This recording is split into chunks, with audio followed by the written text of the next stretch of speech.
And here he is, Keith Ferrazzi. I've already given you a little bit. Before Keith jumped on, I already gave, a little bit of a spiel about how incredible you are, who you are, that you're a speaker, thought leader, visionary, and you're just changing the lives of millions of people through all of your coaching. But now you're teaching something called CoElevation. So I'd love to talk about that with the few minutes that we have left. And then obviously I'd like to talk about what it means to lead without authority, which is the topic of your new book. Well, listen, I mean, people are here because they are looking to seek from you an elevation in their lives associated with health and wellness, right?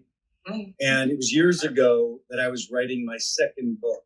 My first book is called Never Alone, that a lot of people know. Yeah, and my second book was called Who's Got Your Back? And as I was studying it, I was realizing that organizations like Weight Watchers and AA, organizations that are really looking to change people's and transform people's lives, recognize that we transform and change our lives more effectively in partnership with others than we do by ourselves. Mm-hmm. Right? Absolutely. And so I wrote an entire book on it. It's called Who's Got Your Back? And I remember I was on the Dr. Oz show, and we were brainstorming on all of the ways that people could co-elevate in order to transform their wellness. And you really think about it. Think about the buddy system. I don't know if you advocate this, but having a buddy system for working out, having a buddy system for diet and weight loss, having a buddy system for spirituality and meditation. It's so powerful. Mm-hmm. And it really, at the basis of that relationship, is a commitment to go higher together. And that's the principle of co-elevation. And so one of the things we do is we recommend that people first recontract with the relationships around them. Because many relationships aren't co-elevating, but they should be. We know that 50%, I'll give you an example. We did a survey that showed that 50% of Americans said that no one has their back. Wow. 50% of Americans said that no one has their back. And of those who said that no one has their back, 60% of them were married. That made me so sad. Yeah, that's really sad. And so think about that. We need co-elevating relationships in our life. And the benefit, the way you contract a co-elevating relationship is you go to somebody that you have a reasonable affinity toward, a reasonable relationship with. And you say, let's make sure that together we both achieve our goals as a result of being in partnership, right? Right. And I think that, a partner in love, a partner in business, a partner in, in weight loss and fitness, all of those, that's really at the core. We're making a commitment to go higher together. Right. And then there's a sense of cadence. It's like, let's make sure that on a weekly basis, we're touching base. Mm-hmm. Let's make sure that we are setting goals with each other. Years ago, my significant other and I, we had a co-elevating set of couples that once a month, 3 couples would meet together. Mm-hmm. And what we would do is we would all talk. We would start out by saying, what have we've been struggling about in the last month? Mm-hmm. What did we say we were going to do in the last month that we succeeded or failed at? And what are we planning to do in the next month? Right. Mm-hmm. So everybody would go around doing this, and we'd all hold each other accountable, give each other coaching, give butt kicking when needed. I mean, sometimes you'll be saying to somebody, I said I was going to do this, but I didn't. But somebody needs to say to you, well, damn it, why didn't you? Right. Hold really that accountability. So anyway, I don't know if that's some of the stuff you wanted to chat about with here, but I would love for everybody to leave here and say, what one person could I ask to recontract and co-elevate with, to have a different level of commitment to? I wish everybody would pick that one person as a result of this call. Don't make it a hard one. Make it an easy one. Somebody you like and somebody you're already wanting to spend more time with. Well, so a question that came through multiple times directly to me before our chat was, how is co-elevation different than collaboration? Yeah. What's the difference? Well, in business, at least, so my job is to coach teams. And if you follow me, there's a lot of content there about how you can be a better leader in organizations, etc. When we're coaching teams, they always collaborate, which means they're always picking projects, working on them together, etc. But the difference in co-elevation is a commitment that while we're collaborating, we're going to push each other to grow and develop. So the Yes. developmental piece is usually missing in collaboration. Yes. Collaboration is working to get the job done. Mhm. CoElevation is working to get the job done, but rising together.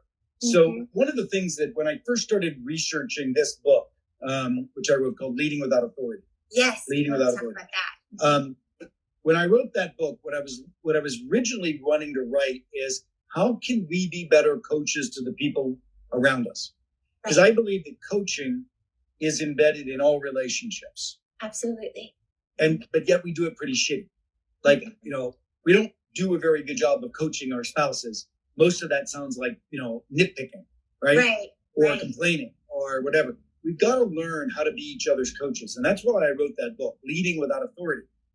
How do we lead people that we don't have authority over? And the answer is, you've got to first open permission. You have to open permission to have this kind of coaching dialogue, Mhm. right?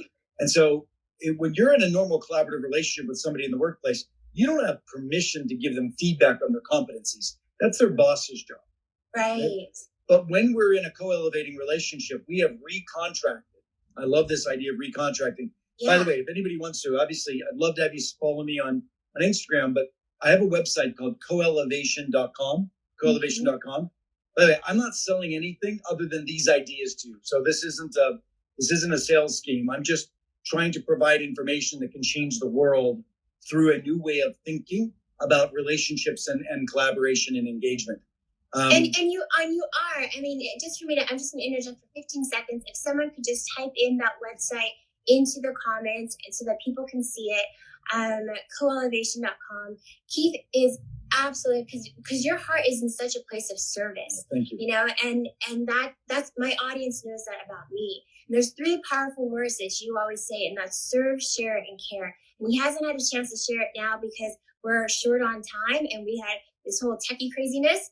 But that's one of the things that has drawn me to Keith, is just because he comes from such a heart and such a place of service. So everything he's saying, you guys take out your notebooks, write it all down. I will still have a replay on this, and I'll post it. But, by the way, you really mentioned something I thought was important. So let's give a little tutorial of how do you open people to you? How do you open another person to you? Yeah. So if you want to co-elevate with somebody, if you want to go higher with somebody, how do you do that? And you had it right. It's serve, share, and care. Serve, share, and care. An individual needs to feel that you're of service to them, yes. right? So you approach this person and say, listen, I have such respect to you, for you. And, I have great dreams and goals, and I know you do too. Mm-hmm. Why don't we, while we're working together, at the same time get to know each other a little bit better and see if there's ways that I can serve you and imagine ways that I can be of service in helping you achieve your goals, right? Yes. Now that's a shorthand, but there's a lot longer fashion that you can say this. But the idea is, how does somebody believe you're showing up not to get your stuff done, but to be in service of them? So that's service. Yes. Share. Yes. Then what we do is we show up authentically. When you saw me, I was on stage with, the Tony Robbins leadership group. And, I shared a lot about myself. I shared a lot about my kids.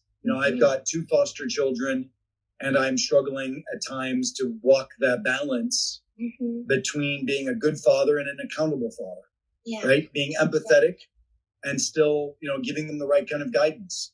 Right. And I shared with you, some things about my relationship status and wanting a real co-elevating relationship in my life on a personal basis, and how important that is to me to find somebody that I can really co-elevate with. Since my divorce 5 years ago. So these are things that they're vulnerable, but sharing with another person makes you, makes you real, makes you authentic, and it opens up a person's heart to you. Yes. And then ultimately care. You got to give a damn. People have to see your passion. They have to see your intimacy. They have to see the I give a damn about you. By the way, you exude this. You come across authentic. You come across caring. You come across connected to people. You come across of service. You absolutely exude porosity, which is the word I use. Being porous is the openness of a human. You exude it beautifully. And I think if anybody wants to know what it is, watch this young lady. Thank you. But it's what I've been through. It's been my journey and my life's journey, and how that began with my parents having cancer and my health issues and 8 surgeries and all of that. It's led me to this place where I just want to serve, and thank you so much for your kind words. I hold them in my heart, and I really feel that from you. My pleasure. Well, why don't we get a dinner sometime? You, me, and Kevin, when this whole thing blows over, which shouldn't be too far in the future. Yes. Also, do you live in LA? I'm in Santa Monica. Oh, wow, that's great. Well, listen, one of the things I do sometimes is I create an immunity bubble, and I do small events. So I'm on the board of a COVID testing company, and everybody gets tested, and then we make sure that everybody is COVID free, and then we have our dinner party. So I would love to do that with you and Kevin sometime, and let's we can maybe go Instagram live with all 3 of us on in the same room sometime. Yeah, I would love that. And I've had COVID, so I've been sharing my experience and what to do and the protocols and all the things. If you ever need any help with that, I've got plenty of. Well, hopefully I won't, but we'll see. Yes, hopefully you won't. Yeah. But thank you so much, and you guys, we really only have another minute left with Keith, because he really has been so generous with. Are there any questions that have come in from the audience? Yes. So people have done a little bit of research on you. When I announced and had been promoting and sharing, and there was a question about porosity, which we answered. Yes, and some people were asking about what you mean by radical adaptability. So there was a question. I'll do a quick one on that. Listen, coming out of 2020, we got hit in 2020 with a bunch of curveballs, one after another, right? And I have been saying for quite some time that organizations need to be significantly more adaptable and an ability and enabled, and individuals resilient, able to deal with the volatility of the world. And this year we all proved we can. Yeah. So what I've been working on is research, which is my next book I'm done in February. It's research about what have we learned in 2020 that we can all carry forward. And I call it Go Forward to Work. Let's not go back to work. Let's go forward to work. Yeah, I love that. Yeah, and it's going to be coming out in early next year. And the idea is we all need to become radically adaptable. We have to have foresight. We have to have agility. We have to lead with collaboration and inclusion and that CoElevation principle. And we've got to have resilience. So those are the principles, and I teach people the principles of radical adaptability. So that's the leadership model. That's amazing. I hope that kind of answers the question for you guys. But if not, you guys go to Keith's account. I mean, I know some of you had already done a little bit of research, and you had looked into what he's doing, and all his videos they're short, and they're so, you want to take notes on every single one of them. Go follow Keith. Check out his book. Is the book available right now? The Leading Without Authority is absolutely. Leading Without Authority is available. Okay. Yeah. Audible, Amazon, everything. Yeah. Okay, great. And he's got a bunch of other New York Times bestselling books. You guys go check those out. And again, when is your book coming out? When's your next book coming out? Well, my first book, I'm my goal, actually, you said it, is I'm working on it for this coming year. So 2021, I'm working on my book. It'll be my first one. So do you have a publisher yet? I do not. Do you have an agent? I do not. Okay, text me when we're done. Okay. And I'll introduce you to my book agent. I'm certain that it sounds like you're somebody he should know. So he's one of the best book agents out there. I should make the introduction. And anything I can do to help, let me know. Oh my gosh, thank you so much. Oh, my pleasure. So kind. Thank you. And I know we kept you over time. I'm so sorry. That's all right. I've already messaged them that I'm going to be a little late, so we're good. Oh, good. Okay. There was another question real quick. If you have time to answer, great. If you don't, we'll do it another time. But Go ahead. Someone had asked me about what you mean by teaming out. And I thought that was a great question because your people are really impressive that they're doing this with their homework like this. So at a time like this, teaming out was what Serena did. She reached out to me and she teamed with me on this situation, right? We need to imagine who are the people out there that we want to bring onto our teams. Mm-hmm. And there's a real dear friend of mine named Peter Diamandis, who started X Prize. great thought leader. He and I have been on each other's teams so deeply this year. We are constantly showing up on each other's agendas, helping each other on each other's boards. And so who are your co-elevators? I want you to think much more broadly. Everyone thinks of their team as the people they're paying. No, Right. your team is the people that you can co-create with. So teaming out is designing that. That's beautiful. I hope that answered the question I didn't write down who had asked it. I just wrote it down as a question, but I hope that helped to answer. And by the way, I'm happy to answer more questions if people want to DM me over at my at Instagram. Yes. And I thank you so much for your time. And I'm serious. Let's you, Kevin, and I grab dinner and we'll do an Instagram live with the group of us. Oh, that'd be so great.